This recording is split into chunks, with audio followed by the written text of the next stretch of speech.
त्रैमासिक परीक्षा वर्ष 2025-26 के लिए यहाँ पर आप लोगों को कक्षा 10वीं विषय हिंदी के मोस्ट इम्पोर्टेंट क्वेश्चन आंसर आज के इस वीडियो में हल करवाए जाएंगे।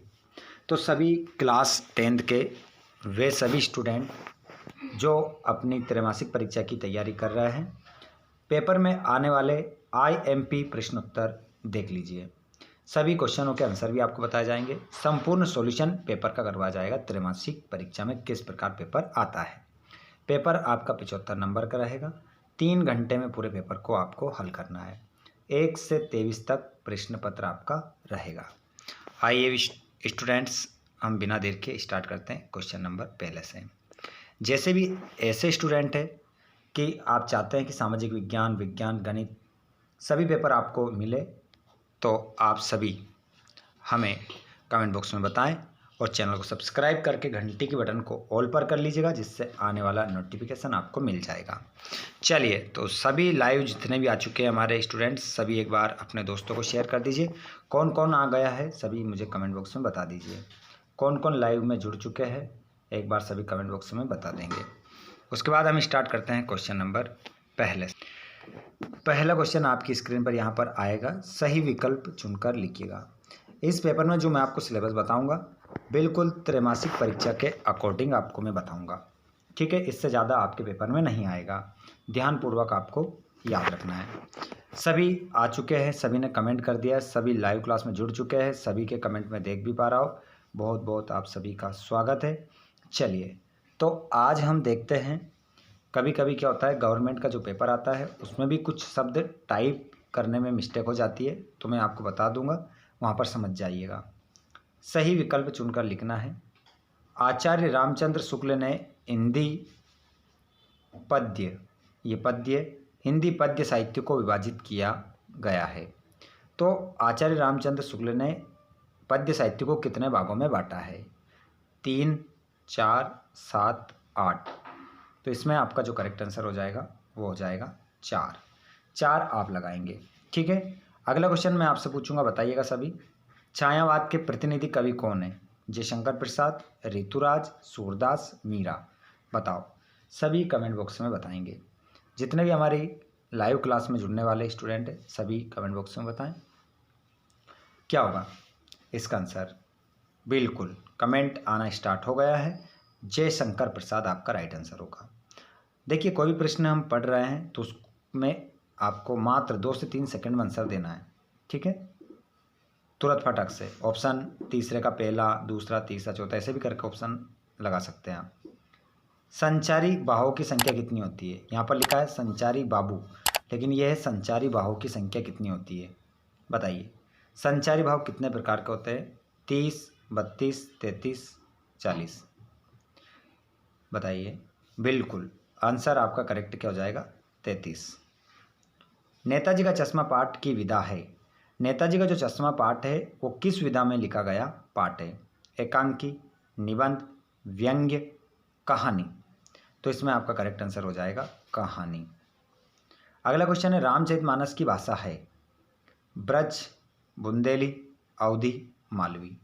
आपको बताया गया था रामचरितमानस किस भाषा में लिखा गया है? अवधी भाषा में लिखा गया है। अगला क्वेश्चन, अलंकार के कितने भेद होते हैं? तो अलंकार के जो भेद होते हैं उसको हम देख लेते हैं। बताइए, अलंकार जो होते हैं बच्चों वो 3 प्रकार के, 4 प्रकार के, 5 प्रकार के, 6 प्रकार के। तो यहाँ पर आपका जो करेक्ट आंसर होगा वो हो जाएगा 3 प्रकार के। अलंकार 3 प्रकार के होते हैं। नाम बताइए कौन कौन से होते हैं? सभी कमेंट बॉक्स में नाम बताएंगे। अलंकार 3 प्रकार के होते हैं, लेकिन कौन कौन से कमेंट बॉक्स में जल्दी से कर दीजिए। और वे स्टूडेंट जो अभी तक नहीं जुड़े हैं उनको एक बार क्लास को शेयर कर दें, और जिन विद्यार्थियों को टाइम पर क्लास नहीं मिल पा रही है वे सभी ध्यान दें, सभी चैनल को सब्सक्राइब करके घंटी की बटन कॉल पर करिए, जिससे आने वाले वीडियो का नोटिफिकेशन आपको मिल जाएगा, ठीक है।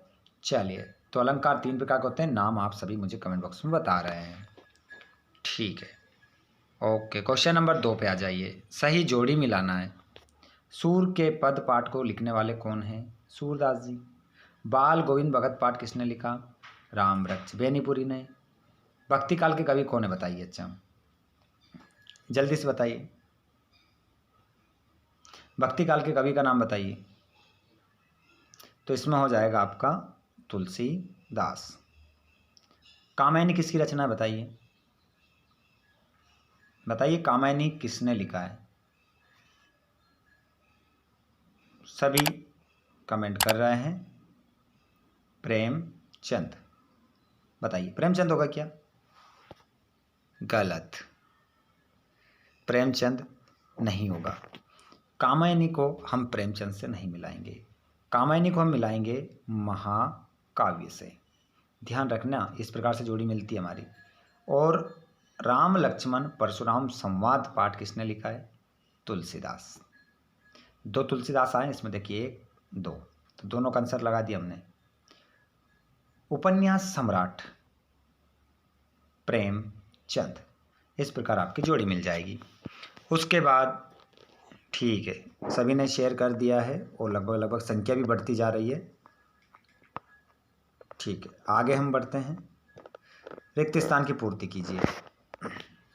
छंद प्रकार के होते हैं, तो छंद कितने प्रकार के होते हैं? 2 प्रकार के होते हैं या 3 प्रकार के होते हैं, ये आपको बताना है। 2 होते हैं या 3 होते हैं? तो खाली स्थान में क्या आ जाएगा बताइए। जो छंद होते हैं वो 2 प्रकार के होते हैं। सूर की भक्ति भाव की है।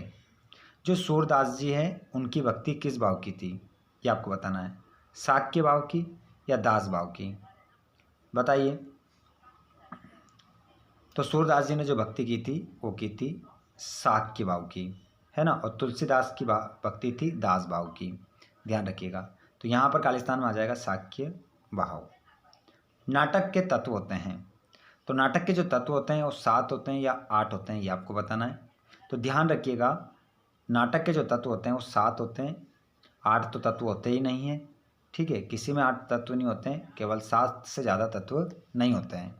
तो नाटक में 7 तत्व होते हैं और एकांकी में भी कितने तत्व होते हैं? 7 तत्व होते हैं। इसके अलावा सब में तत्व कितने होते हैं? 6। उसके अलावा सब में 6 तत्व होते हैं। साक्षात्कार गद्य की विधा है। जो साक्षात्कार है वो गद्य की कैसी विधा है? मुख्य विधा है, गौण विधा है? देखिए, मुख्य जो विधाएं होती है वो 6 प्रकार की होती है। नाटक, एकांकी, कहानी, उपन्यास, निबंध। इसके अलावा सब बची जो है गौण विधाएं होती है। तो इसमें आंसर हमारा गौण होगा। लेखक यशपाल ने रेल का टिकट लिया, ये यशपाल है। लेखक यशपाल ने टिकट लिया रेल का। कौन सा टिकट लिया था? एसी का लिया था या सेकंड क्लास का लिया था? तो सेकंड क्लास का आंसर होगा, सेकंड क्लास का। छठा प्रश्न, संधि के कितने भेद होते हैं बताइए जल्दी से। 3 होते हैं या 4 होते हैं? बताओ कमेंट बॉक्स में, संधि के कितने भेद होते हैं?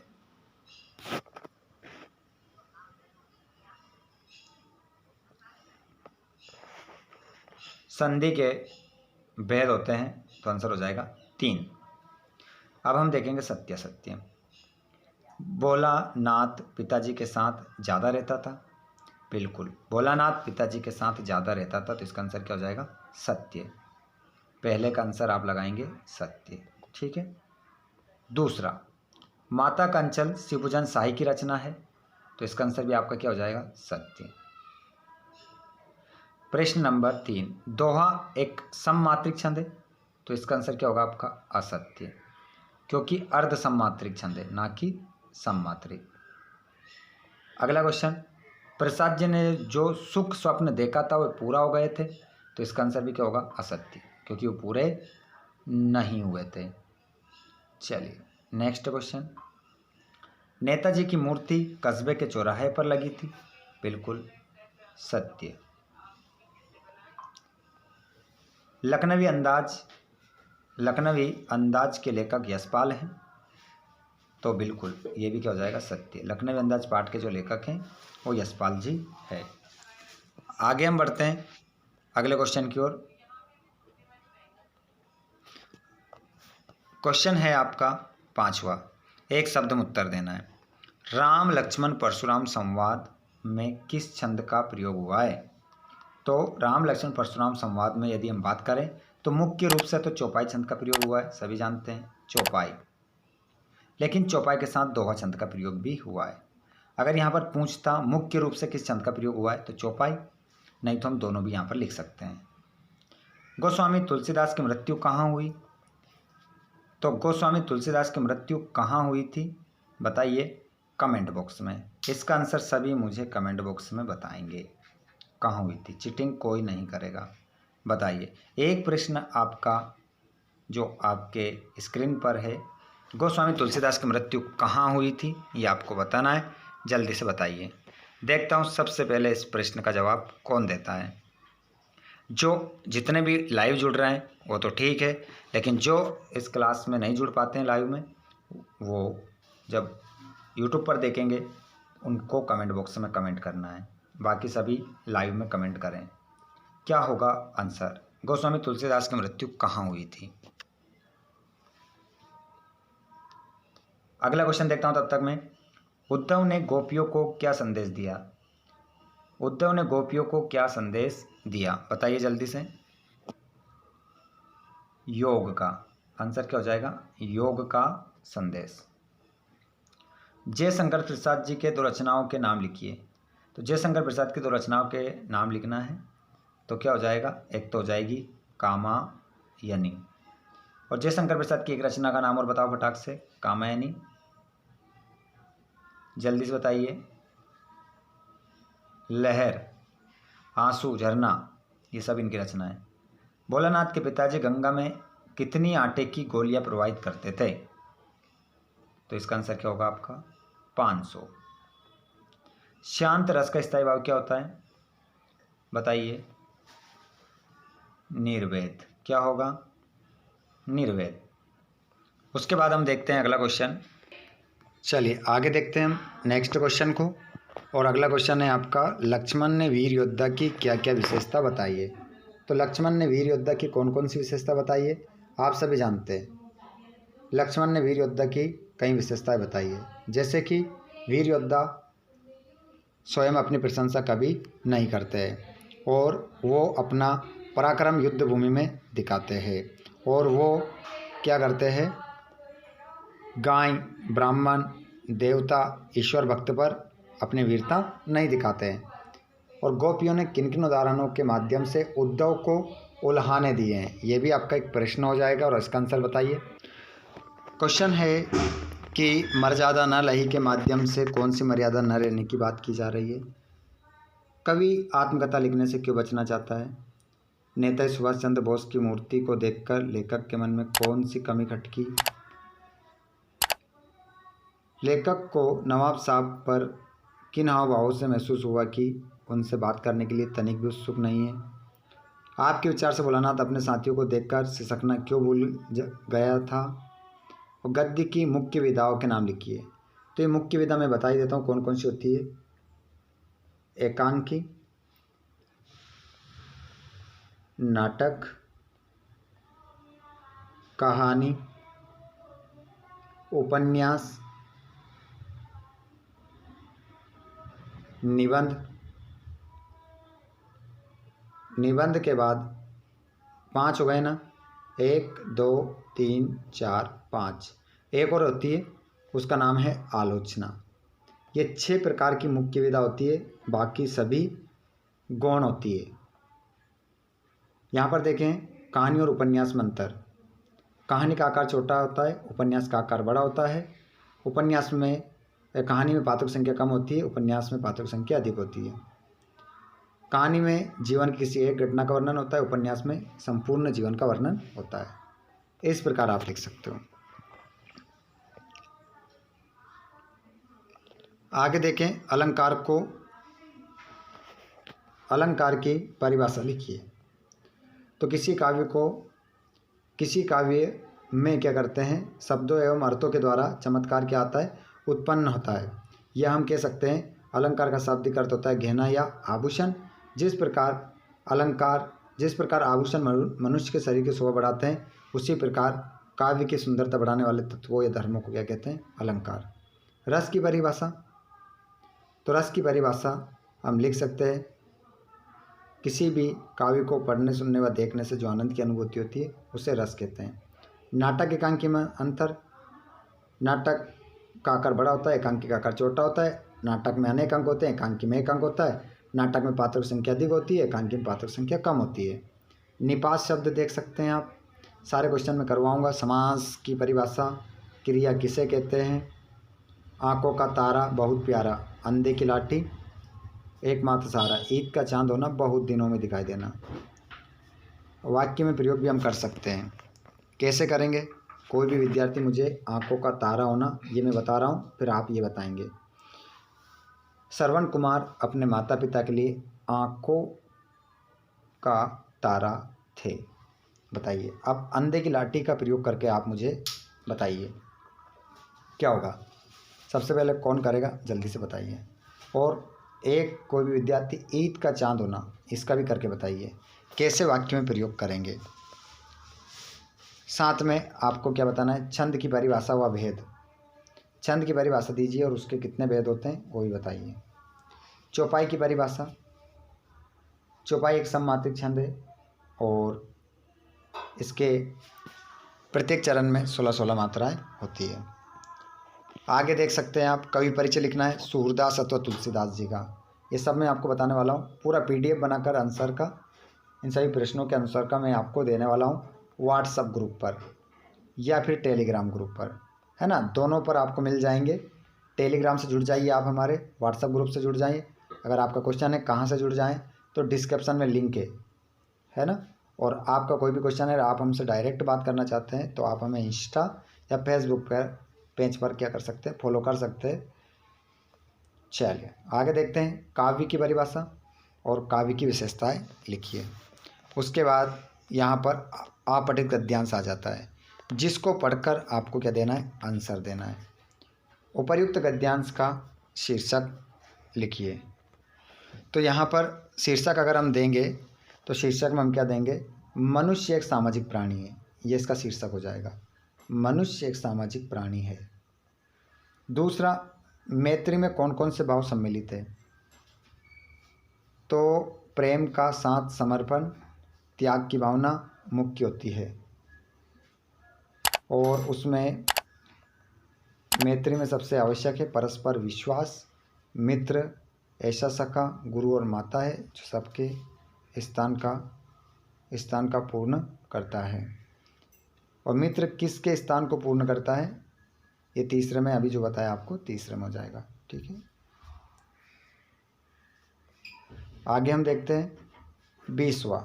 इसमें संदर्भ प्रसंग सहित आपको व्याख्या करना है। उज्ज्वल गाथा कैसे गाऊं, है ना। जयशंकर प्रसाद ने इस पाठ को लिखा है, उज्ज्वल गाथा कैसे गाऊं। तो पाठ का नाम है आत्मकथ्य। याद आ रहा होगा सभी को, आत्मकथ्य नाम है पाठ का। उसके बाद आप देखेंगे ऊदो तुम हो अति बड़भागी। ये आपके सूरदास के पद जो हैं, पद पाठ से लिया गया है, जिसको लिखने वाले सूरदास जी हैं। उसके बाद आप देखेंगे यहाँ पर